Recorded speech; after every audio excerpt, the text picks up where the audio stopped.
ನಂತರ ಈ ದೇಶದಲ್ಲಿ ಮೊದಲನೇ ಬಾರಿಗೆ ಯಾರಾದರೂ ಭ್ರಷ್ಟಾಚಾರವನ್ನ ಬುಡ ಸಮೇತ ನಾಶ ಮಾಡಬೇಕು ಅಂತ ಪ್ರಯತ್ನ ಪಡ್ತಿದ್ದಾರೆ. ಆದರೆ ಈ ಪ್ರಯತ್ನದಲ್ಲಿ ನರೇಂದ್ರ ಮೋದಿ ಅವರು ಸೋಲಬೇಕು, ತನ್ಮೂಲಕ ದೇಶ ಶಾಶ್ವತವಾಗಿ ಸೋಲಬೇಕು ಅನ್ನುವಂಥ ಪ್ರಯತ್ನವನ್ನ ವಿಪಕ್ಷಗಳು ಮಾಡ್ತಾ ಇವೆ. ಹೀಗಾಗಿಯೇ ನಾಳೆ ಆಕ್ರೋಶ ದಿವಸ್ ಭಾರತ್ ಬಂದ್ ಮಾಡಬೇಕು ಅಂತ ವಿಪಕ್ಷಗಳು ಕರೆ ಕೊಟ್ಟಿವೆ. ಹಾಗಂತ ಅವರು ಜೊತೆಯಲ್ಲೇನಿಲ್ಲ. ಪಶ್ಚಿಮ ಬಂಗಾಳದಲ್ಲಿ ಎಡಪಂಥೀಯರು ಕೊಟ್ಟಿರುವಂತಹ ಬಂದ್ ಕರೆಗೆ ತೃಣಮೂಲ ಕಾಂಗ್ರೆಸ್ ಬೆಂಬಲ ಕೊಡ್ತಿಲ್ಲ. ಆದರೆ ಇದೇ ತೃಣಮೂಲ ಕಾಂಗ್ರೆಸ್ನ ಮಮತಾ ಬ್ಯಾನರ್ಜಿ ಇಡೀ ದೇಶ ಸುತ್ತಾಡಿ ದೇಶದಾದ್ಯಂತ ಭಾರತ್ ಬಂದ್ ಆಗಬೇಕು ಅಂತ ಪ್ರಯತ್ನ ಪಡ್ತಿದ್ದಾರೆ.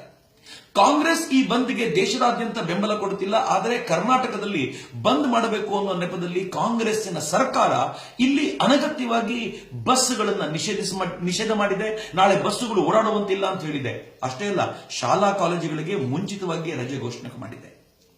ಬಿಹಾರದಲ್ಲಿ ಹೋಗಿ ನೋಡಿದ್ರೆ ನಿತೀಶ್ ಕುಮಾರ್ ಈ ಡಿಮಾನಿಟೈಸೇಷನ್ ನ ಬೆಂಬಲಕ್ಕೆ ನಿಂತರೆ ಅವರ ಜೊತೆ ಸರ್ಕಾರದಲ್ಲಿರುವಂತಹ ಆರ್ಜೆಡಿ ಬಂದ್ ಘೋಷಿಸಿದೆ.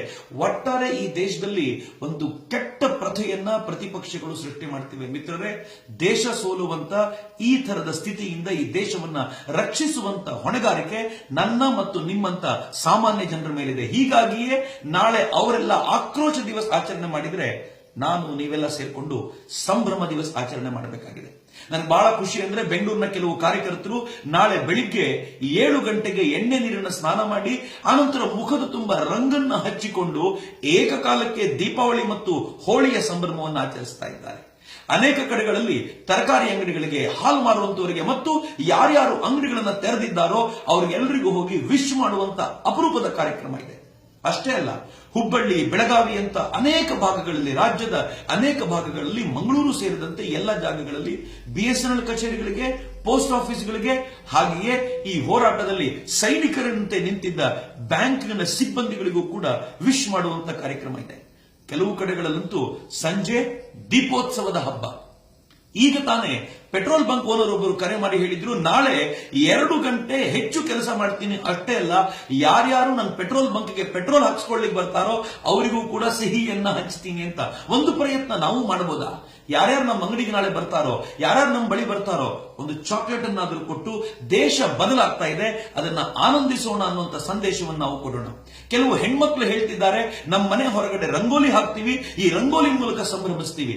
ಕೆಲವರಂತೂ ಒಟ್ಟಾಗಿ ಸೇರಿ ಸಾರ್ವಜನಿಕವಾಗಿ ರಂಗೋಲಿ ಹಾಕುವಂತ ದೊಡ್ಡ ಪ್ರಯತ್ನಕ್ಕೆ ಕೈ ಹಾಕ್ತಿದ್ದಾರೆ. ಮಿತ್ರರೇ, ನೆನಪಿರಲಿ, ನಾವು ಇದುವರೆಗೂ ಆಚರಿಸಿದಂತ ಎಲ್ಲ ಹಬ್ಬಗಳಿಗಿಂತ ಅತ್ಯಂತ ಶ್ರೇಷ್ಠವಾದ, ಪ್ರಮುಖವಾದ ರಾಷ್ಟ್ರೀಯತೆಯ ಹಬ್ಬ ನಾಳೆ. ಹೀಗಾಗಿ ಸಂಭ್ರಮ ದಿವಸನಲ್ಲಿ ವಿಶೇಷವಾಗಿ ಪಾಲ್ಗೊಳ್ಳೋಣ. ನೀವು ಮಾಡಿರುವಂತಹ ಕೆಲಸವನ್ನ ಫೇಸ್ಬುಕ್ ನಲ್ಲಿ, ಟ್ವಿಟರ್ ನಲ್ಲಿ ಹಂಚಿಕೊಳ್ಳಿ. ನಾನು ಕೂಡ ಸಾಧ್ಯವಾದಷ್ಟು ಶೇರ್ ಮಾಡುವಂತ ಪ್ರಯತ್ನ ಮಾಡ್ತೀನಿ.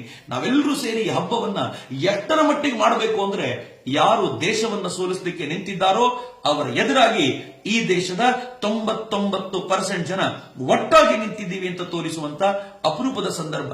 ದೇಶ ಸೇವೆಯನ್ನ ಪ್ರದರ್ಶಿಸಬೇಕಾಗಿರುವಂತ, ದೇಶಭಕ್ತಿಯನ್ನ ಸಮಾಜಕ್ಕೆ ತೋರಿಸಬಹುದಾದಂತ ಅಪರೂಪದ ಅವಕಾಶವನ್ನ ನಾವ್ಯಾರು ಕಳ್ಕೊಳ್ಳೋದು ಬೇಡ.